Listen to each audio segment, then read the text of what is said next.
none rero amatiku ko n'amashyari ari byo bivugwa ko bikomeza kudindiza industry y'u Rwanda. Amashyari ntanazigira bura amashyari ahoraho amarazi ahoraho bivuga amashyari gusa n'amarozi ese muri football nta marozi aba we nimba waravukiye mu Rwanda baho nk'umunyarwanda you was born in Rwanda you have to be Rwandan people you understand kwiriye kuba umunyarwanda nimba uri umunyarwanda umunyarwanda nyine nabigaragaze nabyerekane unabe proud yabyo reka kuba umunyarwanda ntago ari ibintu byo kugenda utembera mu mwana bw'undi umunyarwanda ejo bundi afite indirimbo bazasorana na Diamond Platinum Ruskanage gusohora indirimbo bitamora ariko element yamaze kuvamo yego nta kibazo kuba yaragiye naribi rega oya ntago bigeze bavamo wigeze ubona leta isezera.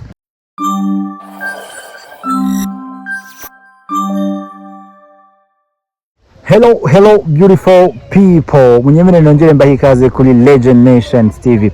Umuryango mugari wa Legend Nation TV nongere mbahikaze. Kuri wowe wakoze subscribe reka ngushimire ariko nanone ko utarakora subscribe nyemerera nkwibutse gukora subscribe nk'inkunga ikomeye ubugeneye ibikorwa byacu. Call me boy Mico Myiza Axel. Uyu munsi mu kiganiro cyacu Behind FM turi kumwe n'umwe mu bastari bakomeye cyane.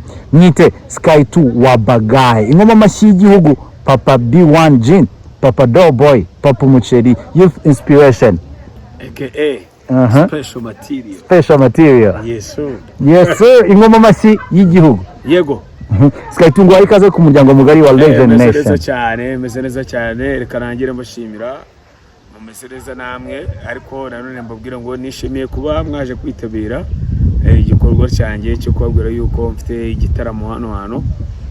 Mfite Abama Ranch cyangwa se icyo bita ikuronshinga ibikorwa byanjye. Yes sir. Ariko nzabironshingira ahantu bita Ikarembure muri Kilimanjaro. N'abantu nzabironshingira ndagira ngo nsabe abanyarwanda muri rusange yuko bakwiriye kuza kunsapotinga cyangwa se bakamfasha mu buryo bugiye butandukanye mu rwego rwo kugira ngo ibikorwa byanjye bizajye outside. Urumva rero ni muri urwo buryo rero nishimiye guhura nawe Axel uburyo bwo kugira ngo turi muri Kilimanjaro ahantu bita Kilimanjaro ni Karembure umanutse munsi ya Poste de Santé uhita ubona ahantu hari icyapa cyitwaho Kilimanjaro uvuye kuri gare ya Nyanza uhita ubona ahantu bita Kilimanjaro. Iyo maze kwamanuka rero ibintu byose n'ubundi bamaze kubimenya. Anyway turi hafi ya Bugesera ndagira ngo abantu bari kubona hafi Bugesera nanagira ngo mbwira abantu batuye Bugesera igitaramo cya Sky 2 hano kizabera ni ibintu byose bizabera icyo kurya ni decourage icyo kunywa ni decourage biragusaba ko ufite morale. Yego abanebwe ntitubashaka oya abanebwe bo ntago bakenewe no kuvuga ngo hano hantu hakenewe abantu bameze neza cyane. Yego urabona abantu bari buze kubona view dufite inyuma yawe twitegeye imisozi myiza ya Bugesera kandi abantu ngo benshi mwari mutonye b'inshuti zawe muri izi quartier ngayo ngukorera ni Sky tugiye kuba tuganira tuza kuba tugaruka byinshi cyane twagize amahirwe yo kumubona usibye igitaramo cye ari gutegura araza kutubwiraho mu buryo burambuye ariko nanone numwe mu basesenguzi beza ba entertainment dufite hano mu Rwanda niyo mpamvu turi buze kugira umwanya urambuye wo kuganira ku bintu bigiye bitandukanye ariko nyemerera tukiri kuri ibyo ngibyo byo kwisesengura duhere kuri Moses Motion n'ingoma mashyi y'igihugu abarwanya igihugu bo ntidukwiye kubaha umwanya. Nta time mufitanye nabo kubera ko nka Motion biragorana cyane kugira ngo nongere mugarukeho. Ngewe uburyo nteye cyangwa se uburyo numva hari abantu benshi nyamara muri comment bavuga ngo utugambo tugiye dutandukanye. Bro nimba wumva yuko ukunda igihugu birasabwa yuko uhaguruka nyine ukakereka imbaraga zawe nawe ukerekana ubushobozi bwawe. Ibi byose rero nta handi hantu wabikora atari kuri social media kuko n'abantu bangiriza igihugu cyacu abenshi bagenda baturuka ku social media agiye atandukanye. Gusa ntituzi ahantu batuye ariko byose bikora kuri media. Bishatse kuvuga ngo ngewe nanjye nzabasubiriza kuri media.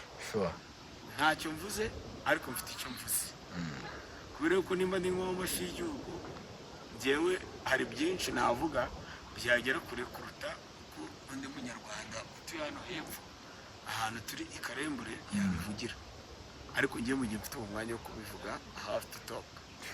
Yego Skyto ubundi tukiri aho ngaho umwe mu bajene bafite aho bavuye benshi twakumenye mu myaka yashize wambika abastari mu byangwe kugeza aho winjiriye mu muziki kunjyana ya rap ukora neza anyway coup de chapeau kuri wowe umwe mu bantu b'abaraperi neza mfite n'injyana yindi nsigaye ndirimba slide rap nayo ni ibintu byanjye ndi umuraperi ariko hari injyana zagiye zitandukana nkuko Ishkevin afite trapish nuza afite trap afite slide yes abantu baraza no gushira amasiko anyway tuza no kuba kumva slide iyo ushaka kuyimenya uzumva indirimbo yanjye bita icara wige indirimbo yanjye bita ikirara indirimbo yanjye bita ibibica urumva ko ni zimwe mu ndirimbo n'ubundi zifite ubusobanuro bw'iyo njyana yanjye yego Moses yatangaje amagambo atari meza benshi twarayabonye ariko noneho ubu ngubu ubushinjacyaha bw'u Rwanda bwamaze kuvuga ko buri kwiga kuri dosiye ye ni bukomeze mu mwigo kubera ko ari amagambo yavuze aterekeranye n'iterambere turiho kandi nk'uko nabikomojeho navuze yuko Moses ntamusabira kujya imageragere kuko Moses ashobora kuba afite deal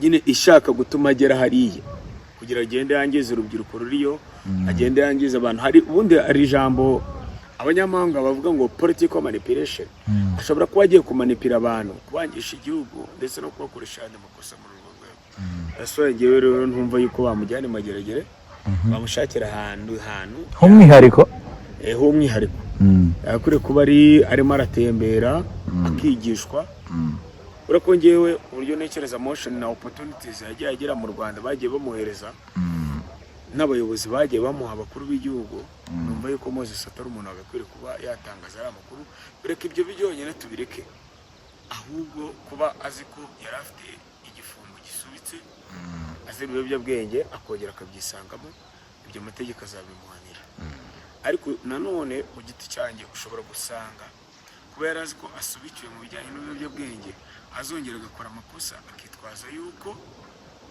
n'ubundi ari ibiyobyabwenge muri urwo rwego Skyto tuva no kuri iyo point nk'urubyiruko rumujene nubwo uri umucelebrity ariko rumujene urubyiruko rukoresha social media platforms bakazikoresha mu buryo bubi rimwe na rimwe bunaharabika igihugu ndetse nabo ubwabo ugasanga hari aho biharabika wowe nkawe ubibona ute wababwira iki abo bantu rero ngewe ikintu nabwira urubyiruko muri rusange narabwira ngo mufite imitekerereze itari myiza cyane kubera yuko ari igihe uzishinga amakosa papa wawe yakoze cyangwa umubyara wawe yakoze cyangwa se mama wawe yakoze wisangwe uri kwica avenue yawe inama nakugira wowe fokasinga ku buzima bwawe bwiza ufokasinge ku iterambere ryawe unafokasinge yuko uri umunyarwanda abo bapapa bazakubwira ngo twe twakomotse i Bugande twakomotse Congo twakomotse mu Bubiligi twakomotse ariko wowe wavukiye mu Rwanda we nimba waravukiye mu Rwanda baho nk'umunyarwanda you was born in Rwanda you have to be Rwandan people you understand ukwiriye kuba umunyarwanda nimba uri umunyarwanda uba umunyarwanda nyine nabigaragaze nabyerekane unabe proud yabyo reka kuba umunyarwanda ntabwo ari ibintu byo kugenda utembera mu mwana bw'undi umunyarwanda abanyarwanda ikintu kituranga no kuvugisha ukuri no kugaragaza urwego rwacu nimba uri umunyarwanda nyine uba umunyarwanda utari umunyarwanda we n'indyarya utari umunyarwanda uba ku isi nyine yarenge utari ku isi y'ikiriyo bibiranye nyine tu ubaho nk'umunyarwanda nyine tu umunyarwanda ari umunyarwanda uvugisha ukuri abanyarwanda tweke karite ikindi kintu abanyarwanda karite abandi bantu batuziho turabana bakunda kuvugisha ukuri cyane kandi nyine twebwe nyine nibwo buzima bwacu mutwange mudukunde twe turi abanyarwanda anyway kuba umunyarwanda ni ishema rya buri wese ni ishema rega sinibyo kuvuga ngo twebwe ngo ni ishema rya buri wese ni ishema ry'isi yose nimba aka kanya Paris Saint-Germain igiye gukina na Arsenal bose bari bambaye visit abapate n'abavisit Rwanda zambaye visit Rwanda andi makipe yose yo ku isi y'u Rwanda yo ku isi yambaye visit Rwanda I don't understand ku buryo ushobora gutekereza ngo ni gute ngo warya ari ibintu rero mujya mwivugisha mwumva njyari abantu bamwe na bamwe nzata mu bihano igihugu cyacu cyamaze kubatambarara muzariho amakipe yose ajyaza gukina basket mu Rwanda muri bale muzacunge muri ku mapaniye abanditseho visit Rwanda nimba ikipe yavuye muri Amerika iri gushuta muri bale muri ball muri paniye yanditseho visit Rwanda it means yuko iyo ngiyo n'ubundi still bari mu Rwanda n'ubundi ako kantu n'ubundi kari mu Rwanda. Ahubwo nibyo bintu njya nicaza abantu badashyigikira igihugu cyacu kubabwira ngo n'ubundi twamaze kugoyinga fayiro nta kintu muzarwanya kirengeje ibyo twakoze, n'ubundi turacyabikora ntiturananirwa. Icya mbere ni ukuvuga ngo Rwanda ku isi hose, Rwanda ku isi hose, Rwanda ku isi hose, visit Rwanda everywhere. Yego, abundi baravuga ngo ku banyamahanga they visit Rwanda, ariko ku banyarwanda bari indani mu gihugu hari icyo bita tembera u Rwanda. Yego. Reka Sky 2 nyemerera aka kanya nkukure kuri iyo point twari turiho, musimbutse ngugeze kuri point iri viral ubu ngubu abantu benshi bacitse ururondogoro. Nta kindi kintu bari kuvuga mu myidagaduro yo mu Rwanda ni 155 AM. Oya 155 nta kintu nayivugaho kubera ko bariya n'ababosi kandi coach Gaël yakoze ibyo agomba gukora. Yego coach Gaël ntabwo yakoze ibintu bya danje kuruta ibyo bamutese bakoze, ibyo bashare bakoze, ibyo ba boss wa New Level yakoze, boss wa Maison Noire, Jean Marie Mukasi, ari n'abandi ba boss bakoze ba TB Music. Abakiri benshi bagiye bashora umuziki nyarwanda, ariko uyu muziki wacu ufite ibibazo bigiye bitandukanye. Umuntu umwe araza avuga ibintu bigiye bitandukanye, na Demeni yarakoze by the way cyane, ifite n'abahanzi bakomeye cyane, ariko uvuga ngo ese twebwe nimba koko iyi company yarakoze, Demeni Music yarakoze, sibyo? Ese koko byagakwiriye kuba iyi company byakoze yagakwiriye gusenya ibyo dutangiye kugeraho, cyangwa kwiriye kubakira ku byo dutangiye kugeraho? Bishatse kuvuga ngo Demeni ishobora kuba iri gutiza umugeri 155 AM kugira ngo irekure babahanzi, kugira ngo ibereke yuko ibyo bakoze nta kintu bigeze bageraho. Kuko aka kanya 155 AM iracyari muri movement, irakora. Ejo bundi afite indirimbo bazasorana na Diamond Platinum, Rosika nagiye gusohora indirimbo bita Mora, ariko Element yamaze kuvamo. Yego nta kibazo kuba yaragiye naribi. Rega oya ntago bigeze bavamo, wigeze ubona letter isezera, ahubwo basabye gusezera, ntago bari basezera. Ushobora gusanga n'ubundi ari ya deal yo kugira ngo bo bakore roping igihangano cya mukuru wabo Bruce Melody, ejo none uzasanga basohoye igihangano cya 155. Wango wowe uri kubifata nkaho barimo ni opinion yanjye, kuko strategic zo kwamamaza n'umuntu wize marketing bishatse kuvuga ngo hari igihe habamo lobbying, hakabamo marketing, advertisement ndetse n'ibindi muri rusange. Rero biragoranye cyane kugira ngo twebwe nk'abana b'abantu tujudging ibintu na nyiri ubwite atarabyivugira. Na nyiri ubwite aravuze ngo nashoye byinshi ariko hageze igihe nshore mu bindi. Usanze ibyo byinshi yashoyemo, twebwe yigeze avuga ngo yashoye mu muziki. Oya ariko bavuga ko yagize agahinda ko kwita ku bandi we niyiteho. Yego abantu yashoye murabazi, yigeze mentioninga Bruce Melody, yamenshonize Kenny Soul, yamenshonize Element, yamenshonize Compressor, yamenshonize Roskana Nova. Ushobora gusanga yaramenshonize ku bandi bantu kuko afite business. Ushaze yarari kumentioninga ku bantu bamucukuriraga cyangwa bamuhingiraga ikawa cyangwa icyayi. Anyway afite na business komeye cyane muri Amerika. Oya afite business nyinshi cyane. Usanze umuntu business nyinshi yarari gufokasingaho agasanga agiye kuzimura mu muziki, wowe urumva utaba ugiye kugira ipfuno. Nawe ukoresha IQ yawe urumunyabwenge cyane. Hari igihe yigeze mentioninga ibyo yashoyemo, kuki mwese mwandastandinze umuziki.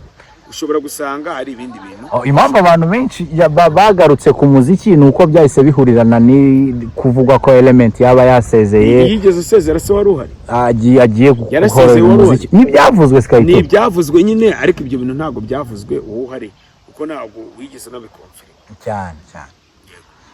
Nyemerera tugaruke ku kintu cyitwa oya buretse dusoza icyo kintu tugishyira akadomo.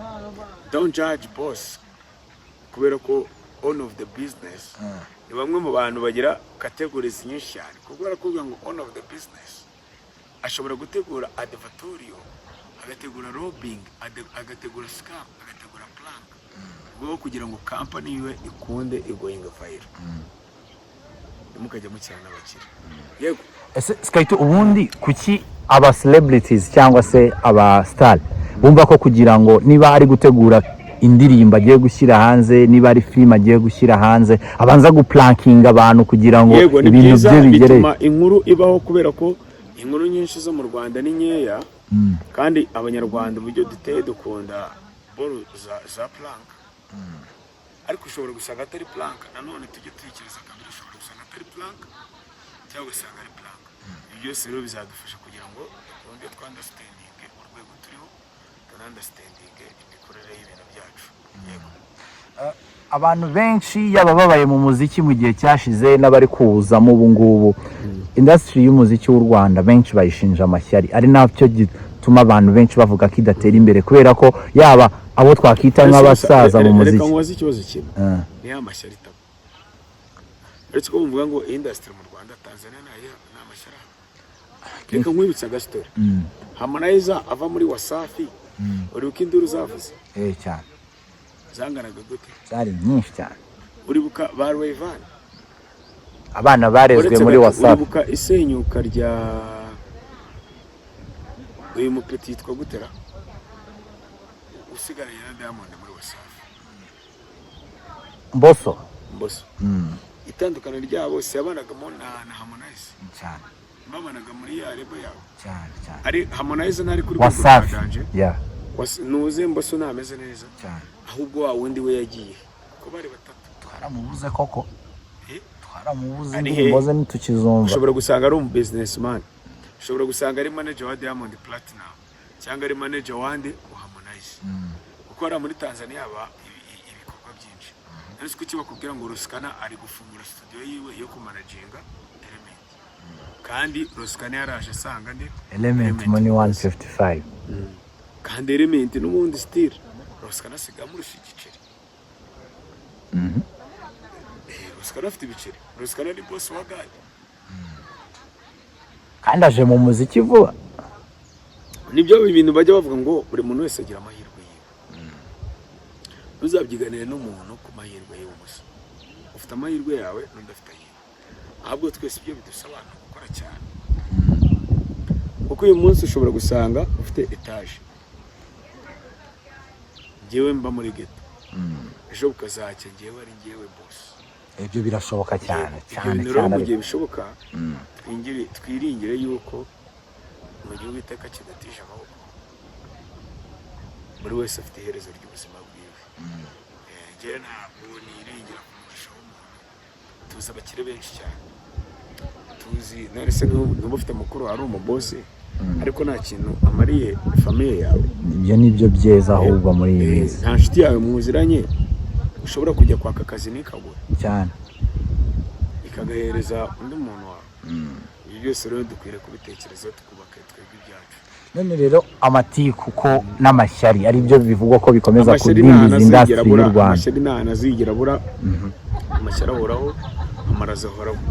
Bivuga amashyari gusa n'amarozi. Ese muri football nta marozi aba? Cyane. Ibyo bintu rero mu gihe uzi ko ibyo bintu bibaho, dukwiriye kwicara tukiga. Icara wige. Ese ubundi Skyto, ubundi ubona ari iki gikenewe kugira ngo umuziki w'u Rwanda utere imbere? Ikintu cya mbere gikenewe muri muziki y'u Rwanda, dukeneye kwitekerezaho, twubaka ibintu byacu kuruta uko twakubaka iby'abandi bantu. Ko n'ubundi wubakira umuntu platform ejo akakwihinduka, kuko yamaze kugera ku byo yari akeneye. Ariko nanone mu gihe uzasanga uwo muntu uri kukubakira ibintu afite ibyo ari kuguha, uzabyakire kugira ngo nawe wubake ibyawe, at the end of the time nawe uzakora ibyawe. Ngo aho icyo uvuga ni ugufatanya, aho kugira ngo gufashanya. Nese ubaka kanya, we never know, ejo ushobora kuba uri umuyobozi mukuru wa televiziyo y'u Rwanda, ntabwo uzibagirwa yuko Skyto yari yicaye imbere ya kamera yawe cyane, serivisi zakuye kuri Skyto. Skyto is humble, Skyto is a real nigga, ni umupapa, ni umwana mwiza. Skyto nta serivisi ntabwo usanga akazi bitewe na IQ yanjye wa understands, kuko wowe uri umunyeshuri kandi ibintu urimo urakora at the end of the time ufite ibisubizo, kuko nawe ntabwo uri gukora bino bintu udafite intego yabyo. Urumva nawe ufite intego yo kuza mu Rwanda, kandi buriya nizere yuko buri muntu wese ufite intego y'ibintu akora, at the end of the time ibintu bye bizagera ku musozo akaguhinga amahirwe.